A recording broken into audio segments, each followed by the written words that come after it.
د ژمن تلویزیون قدرمنو لیدونکو السلام علیکم. ستاسو د ښه صحت او روغتیا په هیله.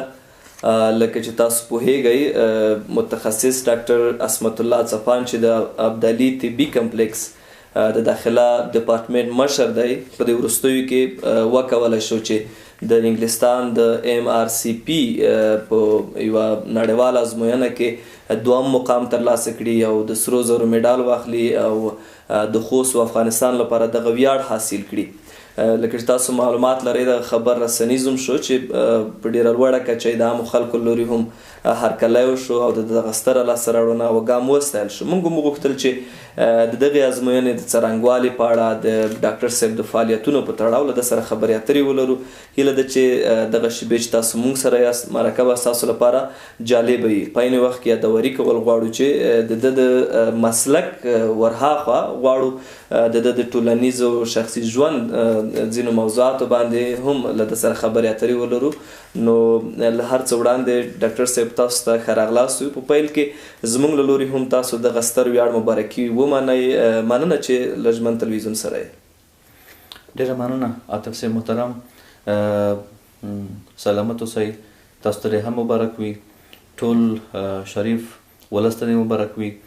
په سهار کې تاسو د ژمن تلویزیون محترمو کارکوونکو همکارانو او ټولو محترمو لیدونکو اوریدونکو ته نیکې هیلې سلامونه. الله دې وکړي چې ټول د کامل صحت په لباس نغښتي وای. ډېره زیاته مننه. مخکې له دې چې دغه ازموینې د څرنګوالي په تړاو پوه شو، د هغې شیبې په اړه غواړو وپوښتو. ستاسو احساسات څنګه وو کله چې خبرېږئ پوهېږئ په دومره یوه ستره او مهمه ازموینه کې تاسو په نړیواله کچه دوم مقام ترلاسه کوئ او تاسو ته د یو سرو زرو میډال هغه زیری له تاسو سره شریکېږي. څنګه یوه شیبه وه ستاسو لپاره؟ عاطف صاحب محترم، ما له ازموینې وړاندې تقریبا 6 میاشتې داسې یوه آمادګي نیولې وه چې زما سره وخت هم نه و، ځکه چې په عین وخت کې ما په معاینهخانه کې کلینیک کې ناروغان هم کتل او هم به چې لږ وخت پیدا شو، لږ به وخت ځانګړی شو، نو ما به مطالعه پیل کړله. همداسې به ما زیاته آمادګي په کور کې نیوله. د یو متأهل شخص لپاره چې متأهل وي او بیا عین وخت کې ناروغان هم ګوري، ډېره ستونزمنه وي چې دوی خپل مطالعې لپاره وخت ځانګړی کړي. نو زما هغه خوارۍ هغه زحمتونو رنګ راوړ. په لومړی کې چې ماته د شپې ایمیل وشو د خپل فدراسیون له لارې د انګلستان د شاهي کالجونو د نړیوال فدریشن له لارې، نو ما هغه ایمیل د ډېر خفګان له وجې چې زما سره اندېښنه وه چې هم داسې نه چې زه په دې ازموینې کې ناکام نه وم، ځکه دا یو ډېره ستونزمنه لاره ده، ډېره مشکل ازموینه ده. د نړۍ په کچه په توبل کې تر ټولو مشکل ازموینه همدا ده چې یو ډاکټر دغه ورکوي. نو بیا هم د شپې آرام مې داسې سم نه و. سهار کې راغلم خپل کلینیک ته معاینهخانې ته، خو هغه زړه مې وکړ چې هغه ایمیل خلاص کړم. هغه ایمیل داسې و چې زه هغه لحظه کې په ځان پوه شوی نه یم. همداسې مې له سترګو اوښکې تللې. کله مې چې ملګري د روغتون خبر شول هغه راغلل، هغوی هم د ډېرې خوښۍ نه وژړل، د ډېرې خوشحالۍ نه.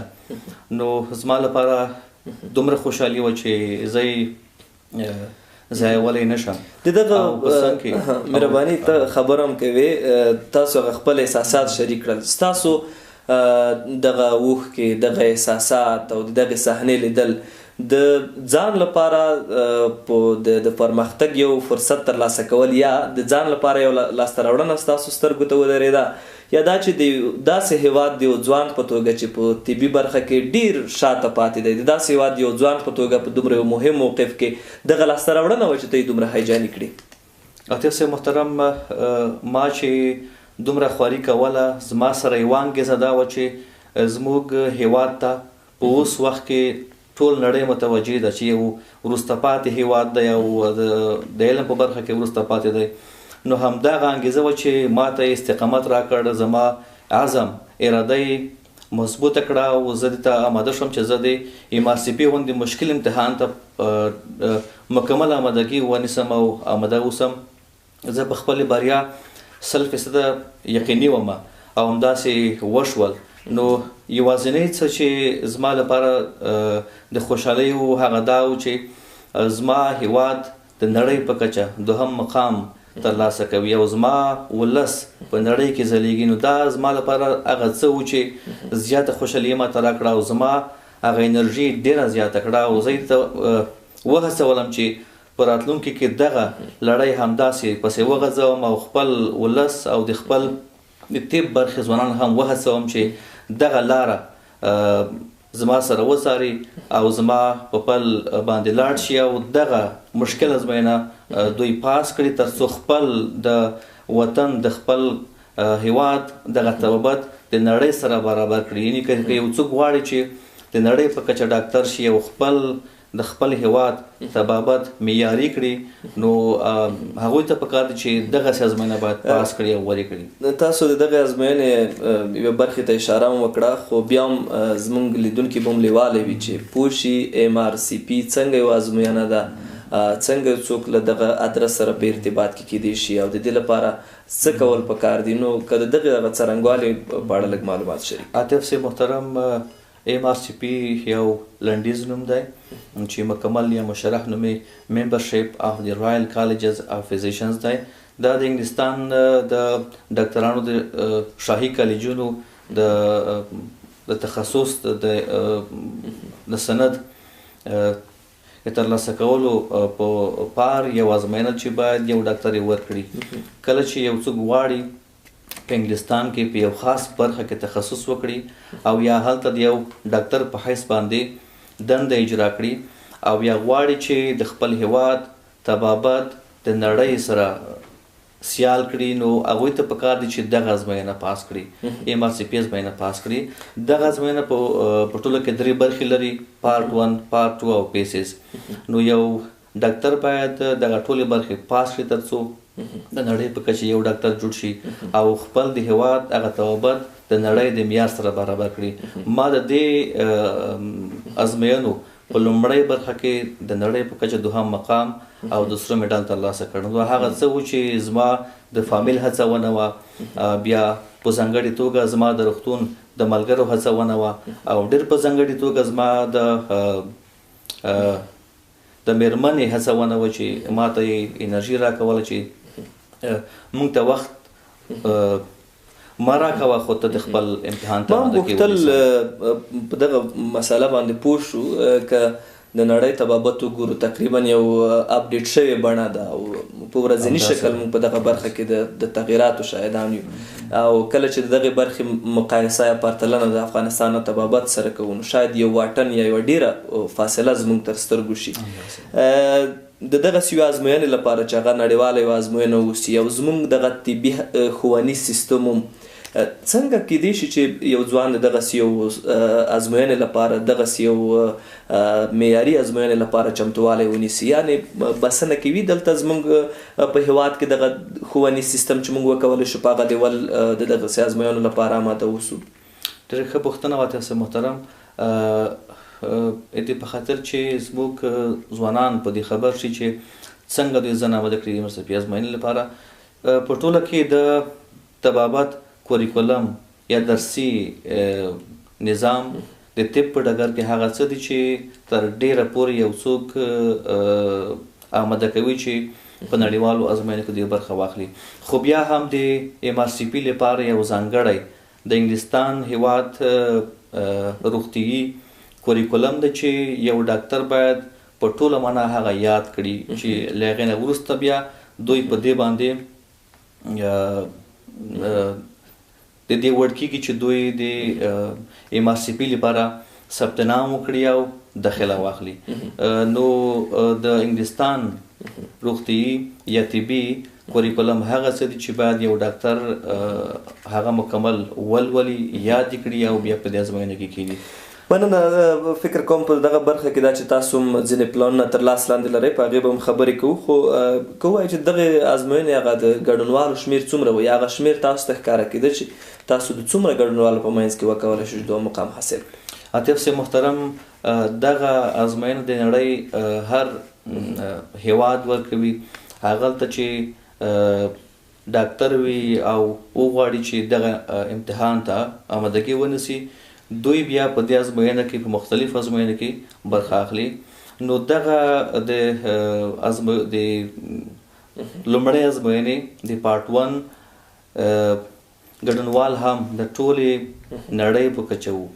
نو دقیق شمیر دوی هلته نه ښایي، خو د هر هیواد ډاکټران په دې ازموینه کې کینی او دوی پکې برخه اخلي.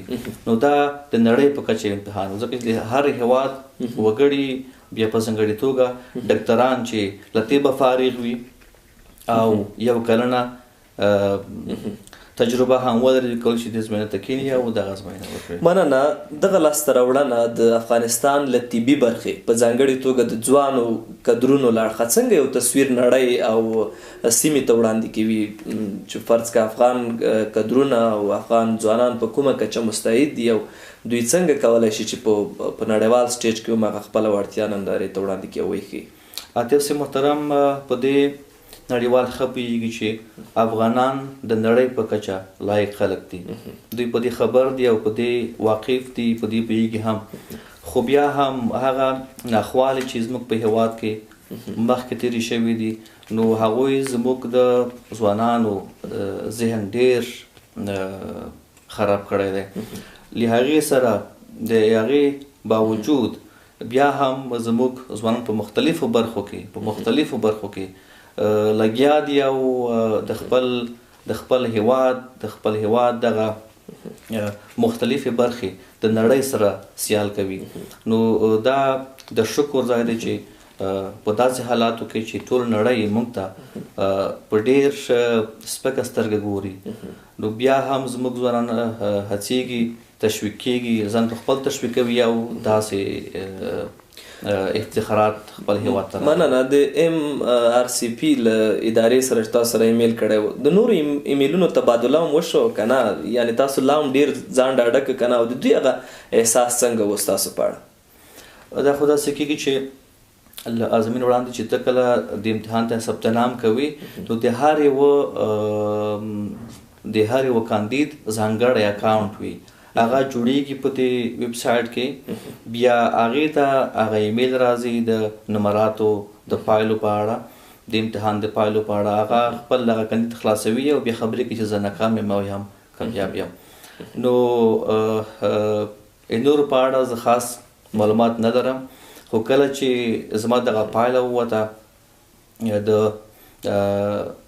پاکستان هیواد د ګاونډي هیواد یو ویب سایټ دی، هغوی ما پسې لیکلي وو چې پاکستاني، بیا زموږ خلکو ورته لیکل چې دا خو افغانی دی، بیا ما ته یې ټلیګرام کې میسج وکړ چې ته د کوم ځای یم؟ زه د افغانستان یم. نو بیا دوی هغه شهرت اصلاح کړ، په ما پسې ولیکل چې افغاني. نو دا زما لپاره د افتخار ځای و چې دغې خلکو زه د خپل ځان حسابولم، خو زما ځای معلوم و او ما خلک پیژني، نو زما لپاره ډېر د خوشحالۍ ځای و. یقین. مننه. موږ چې څومره خبر لرو تاسو په دغه برخه کې په خوست یا په ټوله کې په افغانستان کې هم څه پلان لرئ چې په دې برخه کې کار وشي، یا کوم زده کړیالان یا د طبي برخې کوم کارمندان چې دي هغوی ته په دې اړه معلومات شریک شي، یو روزنیز او ښوونیز پروګرام وسي؟ په دې اړه ستاسو هغه توضیحات څه دي؟ عاطف صاحب محترم، زه له وړاندې د امتحان د پایلو له راوته وړاندې په خپله بریا یقیني وم. نو ما څو ورځې وړاندې د هغې نه یو پوسټ کړی و فیسبوک کې چې زما اراده ده چې زه په لومړي ځل په افغانستان کې د MRCP د آمادګۍ لپاره یوه اکاډمي خلاصه کړم. چون زما سره وخت هم کم وي، ځکه چې ناروغان زیات وي، نو زما لپاره د اکاډمۍ کارونه لږ څه ځنډېږي. نو زیاتو خلکو د مختلفو ولایاتو نه د طب د برخې ډاکټرانو علاقه وښودله. ان زموږ هغه افغانان ډاکټران چې خارج کې میشت دي، نو هغوی هم دا وویل چې موږ هم ستاسو سره په دې اکاډمي کې داخله اخلو. نو ډېر لیوال دي او په دې سره زموږ ډاکټران ډېر وهڅول شول، یوه مثبته انرژي واخیسته چې دوی هم هڅه وکړي او کوشش وکړي چې خپل ځان او خپل د ګران افغانستان دغه تعهد او خپل شهرت په نړۍ وپېژني او ځان د نړۍ سره سیال کړي. ډېره زیاته مننه. د ژمن تلویزیون قدرمنو لیدونکو د روانې مرکې په لړ کې ځو د یوې لنډې دمې اړخ ته بیا هم راګرځو.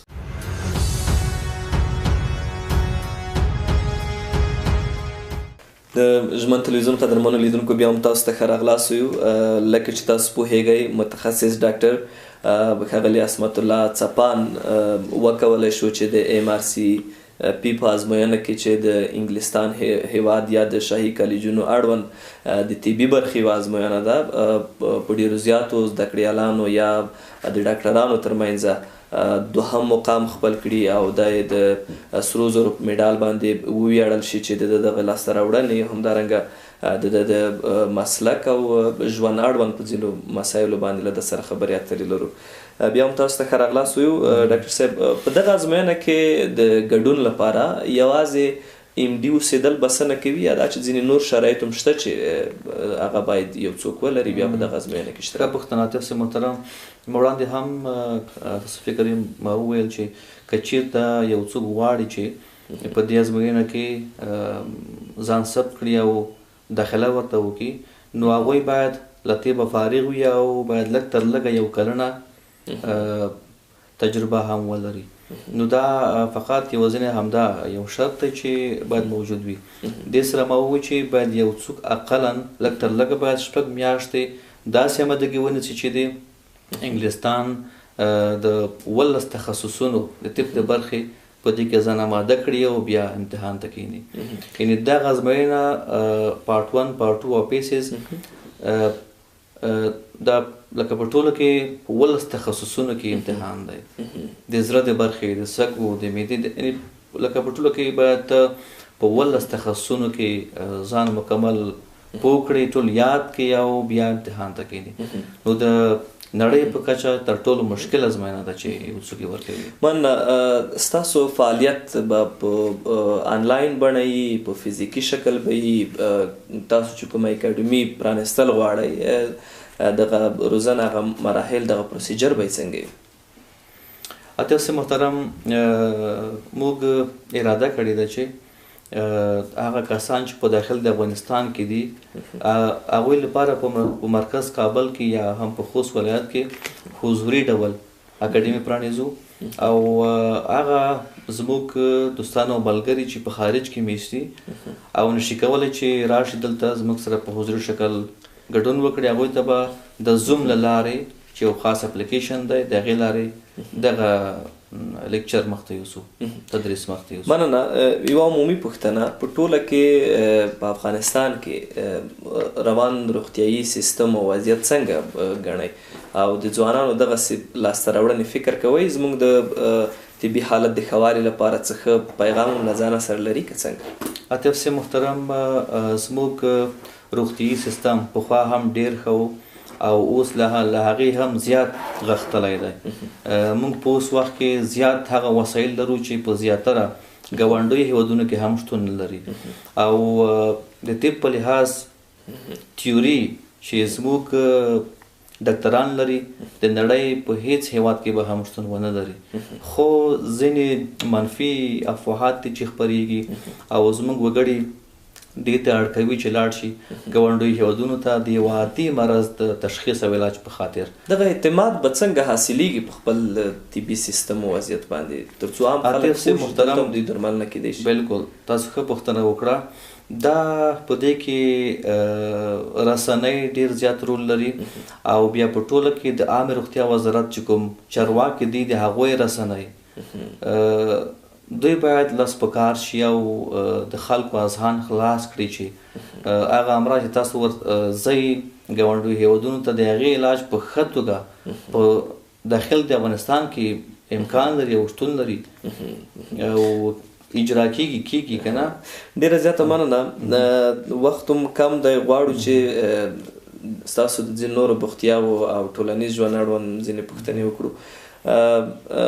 ستاسو له خبرو ښکاري چې په خپل مسلک کې ډیر بوخت یاستئ، خو بیا هم وړاندې موږ ستاسو په هغه معرفي کې وویل چې د ابدالي طبي کمپلیکس د داخله برخې یا داخله ډپارټمنټ هغه مشري مو ستاسو په اوږو ده. د دغه درون مسؤلیت ورهاخوا ستاسو نور سرګرمۍ او بوختیاوې څه دي؟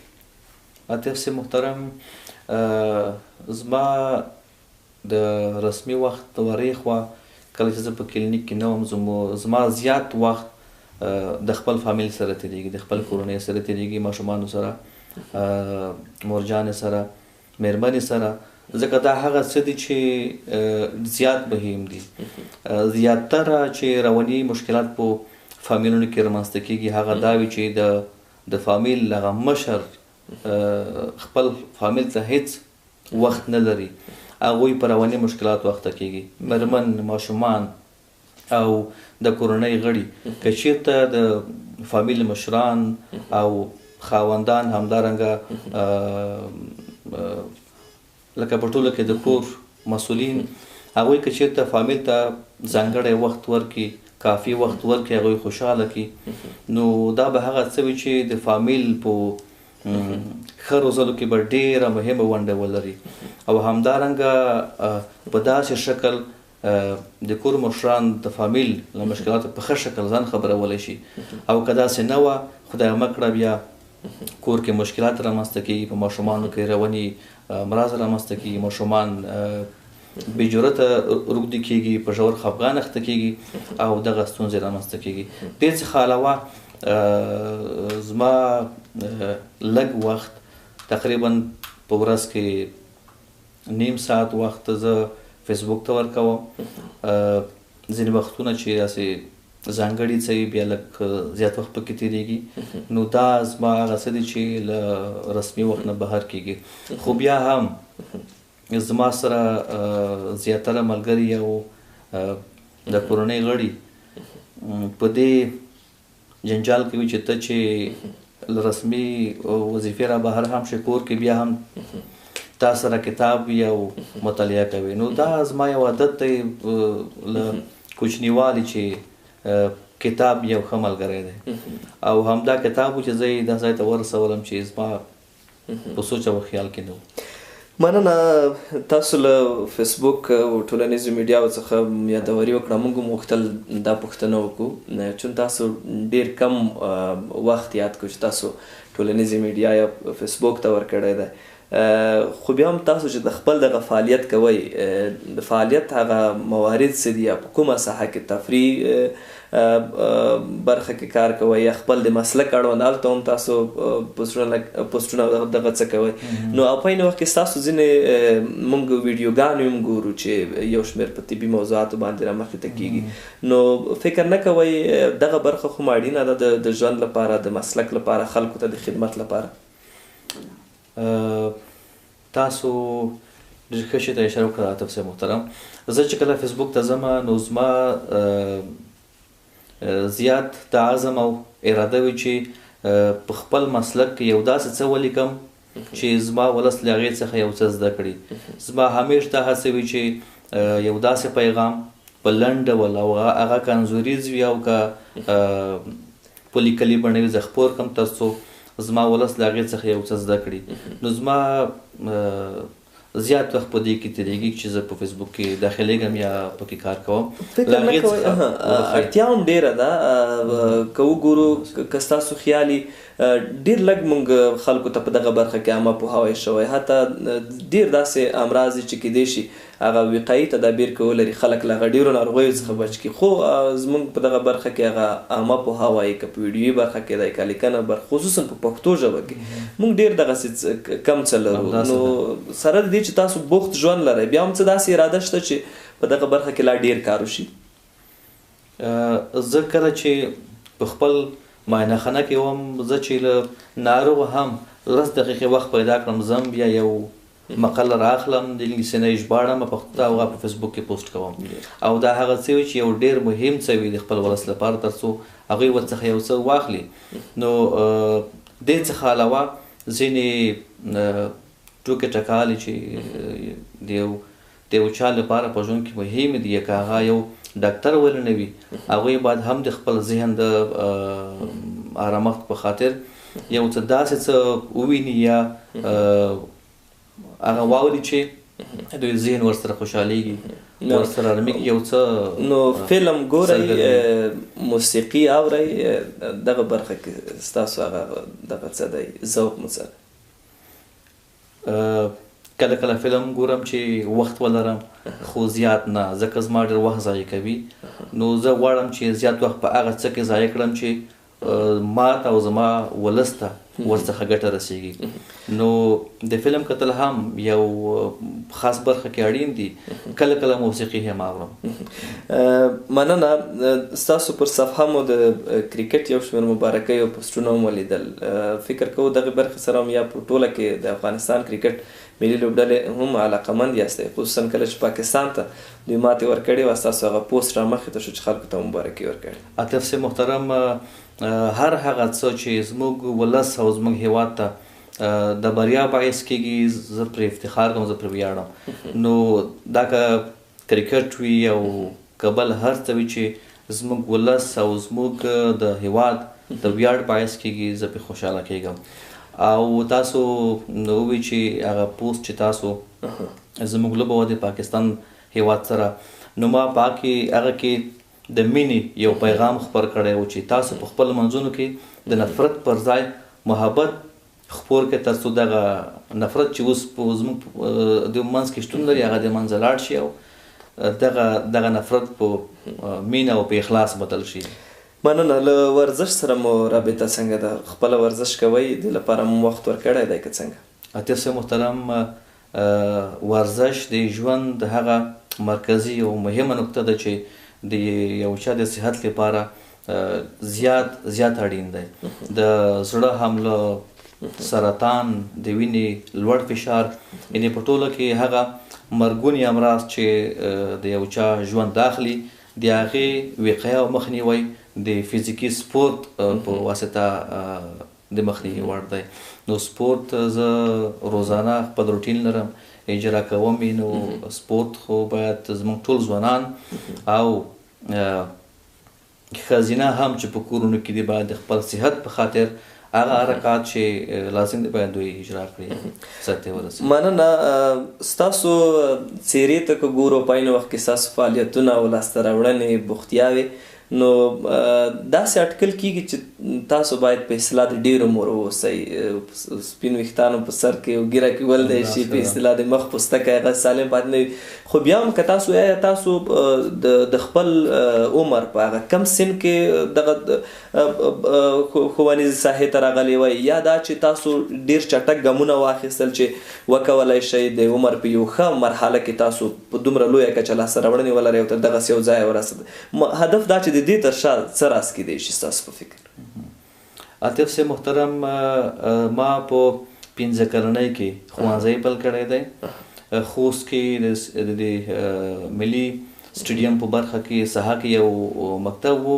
یو ښوونځی و د پبلیک سکول په نوم د هغې ټول نصاب داسې نصاب و چې موږ په دوهم ټولګي کې هندسه لوستله نو هغه مکتب یا خو د نظام بدلون و یو څه تغیرات و هغه بیا غشو له منځه ولاړ او په شهید محمد داود لیسې باندې ښوونځي باندې بدل شو نو ما په ټوله کې په 10 کلنۍ کې مکتب ویلی دی ما په 14 کلنۍ کې د طب په لومړي ټولګي کې قدم کېښود او په 30 کلنۍ کې له طبه فارغ شوم ډېر بیا په همدې کال د پاکستان د اسلام آباد په پیمز روغتون کې تخصص ته داخل شوم او بیا چې راغلم بیا د خوست په ملکي روغتون کې مې وظیفه واخیسته په عین وخت کې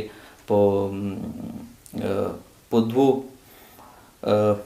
پوهنتونونو کې استاد هم وم چې په هغې وخت کې د شیخ زاید پوهنتون په طب پوهنځي کې یو دی ابدالي پوهنتون په طب پوهنځي کې دلته زه استاد پاتې شوم په هغه وخت کې بیا د هغې وروسته استاذۍ کې یو څه ستونزه راغله لاړم د کلینیک برخې ته او تر اوسه پورې په همدې برخه کې پاتې یم او په عین وخت کې په ابدالي پوهنتون کې 10 کاله کېږي چې استاد پاتې شوی یم. ډېر ښه. ماشاءالله تاسو لا ډېرو بریالیتوبونو په هیله یو. خپل مسلک کې دومره بوخت یاستئ، مطالعې ته هم وخت ورکړی دی، کورنۍ ته هم وخت ځانګړی کړی دی، ټولنیز او ټولیز میډیا ته ستاسو په اصطلاح چې د ورځې په جریان کې یو څه وخت ځانګړی کوئ، نو ستاسو د ملګرو د خدای مل شي تاسو هغو ته هم په ژوند کې وخت ورکوئ، هغو سره بنډارونه ناسته پاسه هغوی کې اتر صاحب محترم، زما نه دا خبره ایره شوه هغه وخت تاسو چې پوښتنه وکړه چې چاته وخت ورکوئ له رسمي وخت د رسمي دندې ورې خوا، نو زما تقریبا 10% سلنه وخت د خپلو ملګرو سره وي، او آن په رسمي وخت کې هم چې له ناروغ څخه زه اوسګارېږم زما ځینې دوستان راځي یا زه ورځم ملاقات، داسې سیستم موجود لري او جریان لري. ډېر ښه. له شعر او شاعرۍ سره ستاسو علاقه څنګه ده؟ دغه برخې ته هم وخت نه وخت ځینې شعرونه اورئ لولئ او که نه؟ عاطف صاحب محترم، ژوند ډېر یو پراخ نظام دی، په دې کې ټول هغه شعرونه چې د انسان د ذوق سره برابر وي او یا د انسان د ژوند له یو اړخ سره سمون خوري، په انسان ښه لګېږي او هغې سره زمینه درم. او بله خبره دا چې زما زیاتره هغه شعرونه خوښېږي چې د وطن افتخارات پکې بیان شوي وي او د هیواد د ولس په اړه وي، نو دا مې زیات خوښېږي. ډېره زیاته مننه. ډاکټر صاحب عصمت الله څپان، که ډاکټر نه وای نو کوم مسلک کې به کار کوو یا د کومې برخې یو فعال به و؟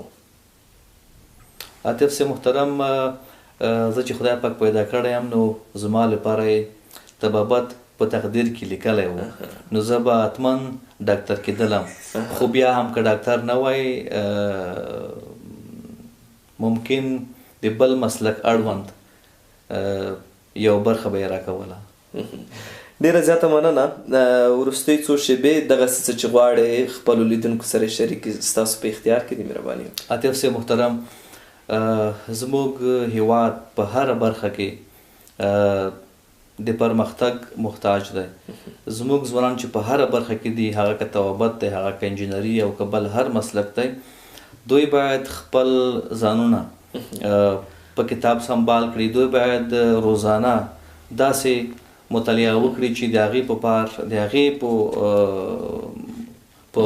په مټ دوی وکولی شي چې د نړۍ په سطحه خپل ځان وځلوي، د نړۍ په سطحه د ځان او د خپل هیواد ځلول دا زیاته خواري غواړي. نو که یو څوک خواري وباسي حتما راحت ته ځي، او بل دا چې وبخئ بې زحمته راحت هم نشته. نو زما هر ځوان ته دا سپارښتنه ده چې دوی باید د خپل ورځني ژوند ډېره برخه کتاب ته ورکړي چې دوی په خپل مسلک کې ځان ورسوي، او دا به هغه څه وي چې زموږ هیواد د نړۍ سره سیال کوي. مننه. تاسو خپله برخه ښه پیغام شریک. له تحولاتو وروسته یا تاسو هم څه ناهیلې شوئ که نه، یا هغه ځوانان چې ناهیلې دي هغوی ته فکر نه کوئ ستاسو وروستی لاسته راوړنه هم یوه انګېزه کېدی شي چې دوی په هر ډول حالاتو کې که چیرې تاسو وغواړئ کولی شئ خپل ځان، خپلې کورنۍ، هیواد او خلکو لپاره کار وکړئ؟ عاطف صاحب محترم، همداسې لکه تاسو چې وفرمایل، کله چې نظام بدلون وکړ نو زموږ زیاتره ځوانان ناهیلې شول. دوی اکثرو یې په خپل لاس ځانونه ناهیلي کړل.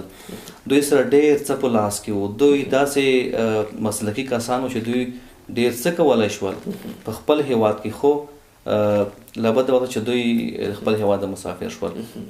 کله چې زه په خپل هیواد کې وم له هغې وړاندې هم ماته ډېر افرونه شوي وو د انګلستان نه، د امریکې نه چې راشه موږ سره دلته وظیفه یې اجرا کړه. نو ما به وایي چې نه، زه خپل د ولس سره پاتې کېږم، ما باندې خپل هیواد دومره مصرف کړی چې زه د هغې احسان څو چې ژوندی یم زه یې نشم پوره کولی. نو په دې وخت کې ټول نړۍ داسې موږ ته په یو شکل کتل چې افغانان او افغانستان ډېر یو وروسته پاتې هېواد دی.